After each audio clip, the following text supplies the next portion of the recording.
So welcome to our YouTube channel engineers choice tutor. तो ICA के lecture में हमने ओपेम पढ़ा था और आज हम पढ़ने वाले हैं ऑपरेशनल एम्पलीफायर के कुछ एप्लीकेशन। तो ये दूसरी एप्लीकेशन है इसकी इंटीग्रेटेड सर्किट। ठीक है, तो ये आइए देखते हैं ये इंटीग्रेटेड सर्किट होता क्या है। ऐसे इसका नेम से जिससे पता चल रहा है कि कुछ भी जो भी अपनी इनपुट आती होगी उसको क्या करता होगा, ये इंटीग्रेट करता होगा। ओके, तो आइए स्टार्ट करते हैं कि किस तरह से इंटीग्रेटेड सर्किट वर्क करता है, देखते हैं। The integrated circuit required two passive and one active component. ठीक है, तो देखिए ये जो इंटीग्रेटेड सर्किट है यहाँ पे हम लोग डायग्राम में देख सकते हैं कि इसमें दो पैसिव और एक एक्टिव कंपोनेंट। देखिए ये हुई पहली पैसिव और ये हुई आरसी अपनी क्या हुई पैसिव कंपोनेंट, और ये ओपेम एक खुद एक्टिव कंपोनेंट है। ठीक है, The resistor RF which create a feedback path that is replaced by a capacitor। हम लोग ने देखा था कि ओपेम में यहाँ पे क्या होता था कि एक रेजिस्टर लगा रहता था फीडबैक पाथ पे, पर यहाँ पे क्या हुआ है इंटीग्रेटेड सर्किट में ये वो रिप्लेस करके एक हमने कैपेसिटर लगा रखा है, feedback capacitor. Okay, the resistor R1 and CF from first order low pass filter. ठीक है, ये क्या है जो अपना रेजिस्टर क्या होता है, रेजिस्टर और जो ये कैपेसिटर लगाया है ये क्या हमें देते हैं, एक लो पास फिल्टर प्रोवाइड करता है। ठीक है, ये क्या अपने को करता है, एक low pass filter. LPF means only खाली लोअर फ्रीक्वेंसी की सिग्नल अलाउ करता है पास करने के लिए। ठीक है, the integrated circuit exactly opposite to differentiator circuit. जो इंटीग्रेटेड सर्किट होता है, ये जो इंटीग्रेटेड सर्किट है ये totally opposite of differentiator circuit. हम लोग नेक्स्ट वीडियो में पढ़ेंगे डिफरेंशिएटर सर्किट क्या होता है, उसका जस्ट ये अपोजिट होता है। ठीक है, the charging of capacitor produce a ramp output signal. ये जो कैपेसिटर अपना फीडबैक कैपेसिटर लगा है इसका चार्जिंग और डिस्चार्जिंग के कारण क्या होता है, अपना एक रैम्प आउटपुट सिग्नल देता है। मींस जो भी अपने को आउटपुट सिग्नल मिलेगा वो एक रैम्प मिलेगा। तो आइए इसका देखते हैं सर्किट डायग्राम किस तरह से। ये देखिए हम लोग यहाँ से इनपुट ले रहे हैं, एक रजिस्टर कनेक्ट किया है और यहाँ से इसकी इनपुट टर्मिनल, ये आपकी इन्वर्टिंग टर्मिनल पे हमने इनपुट कनेक्ट किया है। ठीक है, और ये जो दूसरी है टर्मिनल उसको हम लोग ग्राउंडेड कर रखे हैं। ठीक है, उसके बाद क्या है कि एक कैपेसिटर हमने फीडबैक पाथ से एक कैपेसिटर जो रखा है जिसका नाम दिया हमने फीडबैक कैपेसिटर। ठीक, अब देखते हैं कि इसके इनपुट और आउटपुट कैसे ये डिफ्रेंशिएट हो रही है। ठीक है, तो आइए देखते हैं। By concept of virtual ground हम क्या जानते हैं कि यहाँ पे जो वोल्टेज होगी वीवी वो इक्वल क्या होगी, ये वी ए के मीन्स ये नोड बी पे जो भी वोल्टेज होगी वो किसके बराबर हो जाएगी, नोड ए के बराबर हो जाएगी। तो नोड बी देख रहे हैं हम लोग कि ये ग्राउंड से कनेक्टेड मीन्स क्या है, यहाँ का वोल्ट 0 है, तो ये भी अपना नोड ए का मीन्स वी ए का वोल्ट क्या हो जाएगा, अपना 0 हो जाएगा। ठीक है, तो इसलिए वी ए और वी भी हमने 0 ले लिया।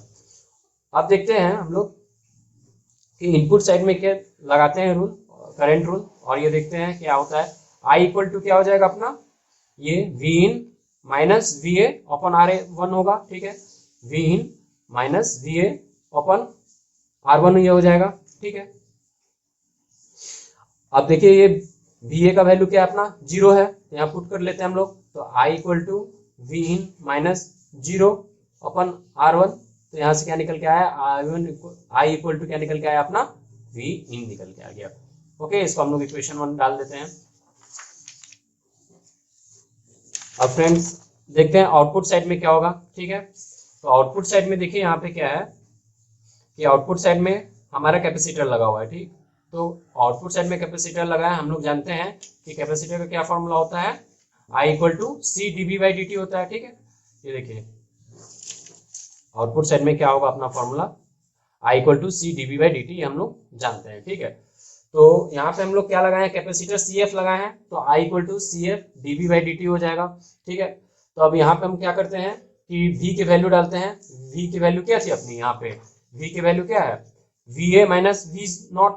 ठीक, तो इसको हम लोग पुट कर देते हैं यहाँ पे, तो ये क्या हो जाएगी, I equal to C F D V A minus V not upon D T हो जाएगी। ठीक है, तो यहां से आई क्या निकल के आएगी अपनी, आई निकल के आएगी, यहाँ वी ओ की वैल्यू फिर क्या हो जाएगी, 0 हो जाएगी, तो ये माइनस में आ जाएगा, तो minus C F D V nought upon D T हो जाएगा ये। ओके, तो इसको हम लोग क्या ले लेते हैं, इक्वेशन 2 ले लेते हैं। ठीक, अब ये इक्वेशन 2 और इक्वेशन 1 को हम लोग इक्वेट कर देते हैं। यहाँ भी आई की value we in upon R1 थी, ठीक ना, वी इन अपन R1 थी, और यहाँ भी क्या है, आई की value minus C F D V not upon D T है। तो दोनों को इक्वेट कर लेते हैं, बराबर कर लेते हैं, तो क्या हो जाएगी अपने V1 upon R1 equal to minus C F D V not upon D T हो जाएगी, है ना। तो अब क्या हो गया, यहाँ से ये तो हो गई अपनी। अब इसको क्या करते हैं हम लोग, ये दोनों को इंटीग्रेट कर लेते हैं, इंटीग्रेटिंग बोथ साइड, ठीक है। कहाँ से, 0 से t तक, ठीक है, एक साइकिल ऑफ टाइम पीरियड 0 से t तक करते हैं इंटीग्रेट। तो चलिए इसको इंटीग्रेट करके देखते हैं क्या होता है। v इन R1 और यहाँ 0 से t इंटीग्रेट कर लिए, equal to minus C F को बाहर में कर लेते हैं, कांस्टेंट है इसलिए, D V nought upon D T, और ये भी कहाँ से होगा, 0 से t तक, इसको भी इंटीग्रेट कर लेंगे, है ना। तो यहाँ से क्या निकल के आ जाएगी अपनी, देख लेते हैं, ये डी टी से हो जाएगा, ठीक है, इंटीग्रेट, और ये भी डी टी से इंटीग्रेट होगा, ठीक है। तो ये 0 से t v in upon R1 D T equal to ये माइनस सी एफ हो जाएगा, और इसकी इंटीग्रेशन क्या हो जाएगी, डी टी है वन, तो ये क्या हो जाएगी, 1 हो जाएगी, ठीक है। तो ये अपना सी वी नॉट ओनली आ जाएगा, है ना। तो अब देखते हैं, तो वी आउट की अपनी क्या है, यहाँ से वी आउट की क्या निकल के आ जाएगी value, minus 1 upon R1 C F integration over 0 to t v in D T plus एक कांस्टेंट लेंगे हम लोग। यहाँ पे कांस्टेंट हम लोग क्या ले रहे हैं, इंटीग्रेशन में हमेशा एक कांस्टेंट आता है, तो हम लोग इसको एक कांस्टेंट ले रहे हैं, ठीक है। इसको कांस्टेंट ऑफ इंटीग्रेशन मानते हैं ना, इंटीग्रेशन, ठीक है, मान लेते हैं। तो ये अपनी यहाँ वी नॉट की वैल्यू निकल के आ गई, ठीक है। तो हम लोग यहाँ पे देख पा रहे हैं कि जो भी हम आउटपुट आया अपना, वो क्या है, इनपुट का इंटीग्रेशन है। तो हम लोग का जो सर्किट ये काम कर रहा है, ऐसे इंटीग्रेटेड सर्किट काम कर रहा है ना। और ये जो ऊपर जो इक्वेशन आ रही आई है, मान लेते हैं इसको इक्वेशन 3, तो ऊपर वाले इक्वेशन से हम क्या कंक्लूड करते हैं कि above equation show that output is -1 upon R1 CF times of the input, है ना। जो भी अपनी इनपुट होगी उसकी इतने टाइम्स आउटपुट निकलेगी, है ना। हमेशा मान लेते हैं एक केस हम कि R1 और CF को 1 लेते हैं, ठीक है, R1 और CF को 1 ले लेते हैं, तो ये टोटल अपनी नेगेटिव आएगी वैल्यू, नेगेटिव में आएगी वैल्यू। तो नेगेटिव वैल्यू क्या इंडिकेट करता है कि जो भी हम इनपुट देंगे उसका क्या आएगा आउटपुट, वो 180 डिग्री फेज शिफ्ट से आएगा, ठीक है, 180 डिग्री फेज शिफ्ट से आएगा आउटपुट, ठीक है। तो ये नेगेटिव साइन इंडिकेट करता है। आइए अब इसकी कुछ वेव फॉर्म पढ़ें कि कैसे कैसे इनपुट में वेव फॉर्म, कौन कौन सा वेव फॉर्म लेता है और किस तरह से आउटपुट प्रोड्यूस करके हमें देता है, ठीक है। तो देखते हैं input wave and output wave form देखते हैं। तो एज ए रैम्प जनरेटर हम इसको यूज करते हैं, इंटीग्रेटेड सर्किट को हम लोग क्या करते हैं, एक रैम्प जनरेटर की तरह यूज करते हैं। तो देखते हैं कैसे रैम्प जनरेटर ये कहलाता है। In the input A continuous square wave is fed, ठीक है। इनपुट में हम लोग मान लेते हैं कि जो भी हम इनपुट दे रहे थे वहां पे कंटिन्यूअस स्क्वायर वेव डाल रहे हैं। देखिए यहाँ पे हम लोग मान लेते हैं कि स्क्वायर वेव ऐसे डाल रहे हैं, ये इनपुट हुई, ठीक है। Then the change in output signal due to charging and discharging of CF, जो हम कैपेसिटर, फीडबैक कैपेसिटर लगाए थे, उसके कारण अपने आउटपुट में कुछ चेंज होंगे। क्यों होंगे, क्योंकि कैपेसिटर है तो कुछ टाइम चार्ज होगा, कुछ टाइम डिस्चार्ज होगा, तो उसके कारण कुछ अपने को आउटपुट में चेंजेस आएंगे। और किस तरह के चेंजेस आएंगे, as a result triangular wave produce and this circuit is known as ramp generator, जिसके कारण क्या होगा कि एक ट्रायंगुलर वेव प्रोड्यूस होगा। देखिए यहाँ पे ट्रायंगुलर वेव प्रोड्यूस होगा। तो देखिए कैसा है यहाँ पे, उससे पहले हम लोग समझेंगे कि ये कैसे अपना स्लोप आता है, इसका रैम्प जनरेटर का स्लोप कैसे हम लोग निकालते हैं। ये आउटपुट वेव फॉर्म पढ़ने से पहले हम लोग रैम्प जनरेटर का स्लोप देख लेते हैं कैसे होता है, ठीक है। तो मान लेते हैं हम लोग इनपुट जो है उसका वैल्यू ए लेते हैं, ठीक है, बी इन इक्वल टू ए ले लेते हैं, ठीक है। तो मान लीजिए ये हमने एक स्टेप सिग्नल लिया जिसका वैल्यू ए है, ठीक है। और हम लोग क्या मान लेते हैं, R1 equal to C F मान लेते हैं, ठीक है। R1 जो था, R1 और सी एफ है उसका वैल्यू इक्वल मान लेते हैं, ठीक है।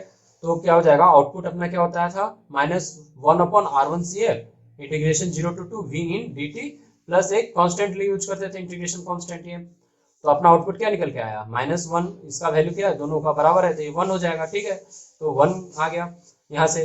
तो 0 से t, अब v इन में हम क्या लिए थे, a लिए थे, ऊपर हम देख सकते हैं यहाँ a लिए थे, तो a पुट कर दिए dt, और कांस्टेंट का इंटीग्रेशन क्या होता है, 0 होता है हमेशा। तो v नॉट क्या हो जाएगा, -1, 0 से t a dt। आप देख सकते हैं कि जब इसको हम लोग इंटीग्रेशन जब खोलेंगे तो इसका 1 हो जाएगा और ये आ जाएगा अपना v0 माइनस 80 आ जाएगा। ठीक है, तो माइनस आ रहा है, ये क्या अपना दे रहा है स्लोप, जो अपना क्या है स्लोप क्या अपना नेगेटिव दे रहा है। ठीक है, दिस हो रहा है slope in negative with amplitude a। ठीक है, तो देखिए जो भी हम इनपुट दिए ये a अमाउंट का जो भी इनपुट था उसका क्या आया अपना आउटपुट नेगेटिव में एक स्लोप आया, कितना एम्पलीट्यूड का माइनस a एम्पलीट्यूड का आया। तो देखिए हम लोग ने पहला एक हाफ साइकिल t/2 साइकिल के लिए दिया इनपुट जो भी, तो उसका क्या आया नेगेटिव स्लोप आया। ठीक है, यहाँ नेगेटिव स्लोप आया। अब क्या हुआ यहाँ पे आने के बाद क्या हुआ, कैपेसिटर फुल्ली चार्ज, मतलब कैपेसिटर फुल्ली चार्ज होना स्टार्ट होगा यहाँ से। ठीक है, तो जैसे ये चार्ज होना स्टार्ट होगा तो यहाँ पे हम लोग देखें कि माइनस ए आया। अब यहाँ से फिर क्या होगा कि माइनस ए था और अपना फॉर्मूला क्या होता है माइनस ऑफ समथिंग, जो भी अपना एम्पलीट्यूड होगा, तो minus of minus A means क्या हो जाएगा प्लस ए। तो यहाँ से क्या हुआ प्लस ए चार्ज होना स्टार्ट हो जाएगा अप टू ये पॉइंट। फिर सेम ये कंटिन्यू करेगा वैसे ही, माइनस ए का स्लोप से नीचे आएगा, फिर माइनस ऑफ माइनस ए, फिर प्लस ए हो जाएगा। इसी तरह ये कंटिन्यू होते जाएगा। ठीक, आइए पढ़ते हैं फिर अब क्या है दूसरा साइन वेव पढ़ते हैं। तो साइन वेव में हम इनपुट मान लेते हैं कि अपना इनपुट जो है वो Vm sin ओमेगा टी है। ठीक, तो इसको कैसे, Vm is the amplitude and T is the time period है। ठीक, तो इसको हम लोग अगर इंटीग्रेट करें तो क्या होता है साइन का अपना माइनस कॉस होता है, तो माइनस माइनस क्या हो जाएंगे अपने यहाँ के प्लस हो जाएंगे। ठीक, तो देखिए हम लोग यहाँ पे एक साइन वेव लिए थे, उसका क्या आया आउटपुट अपने को कोसाइन वेव प्रोड्यूस हुआ। ओके, ये तो हो गई फ्रेंड। अब इसके कुछ एप्लीकेशन देख लेते हैं इंटीग्रेटर की, क्या क्या एप्लीकेशन कहाँ कहाँ यूज होती है। Use to perform a calculus operation in analog computer, ये इसकी यूजेस होते हैं कैलकुलेस कुछ ऑपरेशन प्रोड्यूस करने के लिए एनालॉग कंप्यूटर में। Mostly use in analogue to digital converter और रैम जनरेटर, हम लोग देखा कि रैम जनरेटर में यूज हो रहा है। Responsible for generating different type of signal, different type of signal भी जनरेट करने के लिए यूज होता है। जैसे हमने देखा कैसा स्टेप सिग्नल डाला तो क्या आया रैम सिग्नल आया, साइन वेव डाला तो कोसाइन आया, स्क्वायर वेव डाला तो ट्रायंगुलर वेव आया। तो ये हुई अपनी टोटल इंटीग्रेटर सर्किट के बारे में। Thanks for watching this video, please like share and subscribe our channel. Thank you.